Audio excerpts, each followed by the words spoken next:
This trick that your brain falls for might be losing you a lot of money. All you need to do is predict what comes next. 5 heads in a row. Well, you see, as the animals we are, our brains are hardwired to look for patterns even when they don't exist. This is why we can see faces in almost anything, or read badly spelt sentences perfectly fine, or distinguish a friend in a large crowd. But when you see 5 heads in a row, your brain starts craving balance, and so it assumes that tails has to come next, right? Well, there's a famous example of this from 1913 at the Monte Carlo casino when black came up 26 times in a row in a game of roulette. Now, as gamblers heard about this amazing streak, they all flocked thinking that red just had to come next.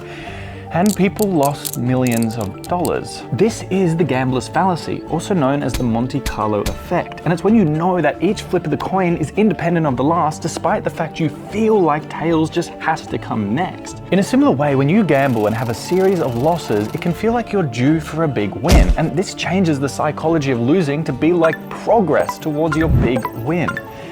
But it's not. It's a fake sense of control that gambling companies rely on to keep you hooked. Experts say that the first step to overcoming the gambler's fallacy is to think of the actual odds of something happening rather than just a gut feeling. And second, don't be afraid to ask for help. Australia has the highest losses of gambling per capita in the world. And a lot of this starts with the simple, convincing idea that surely I'm due for a win.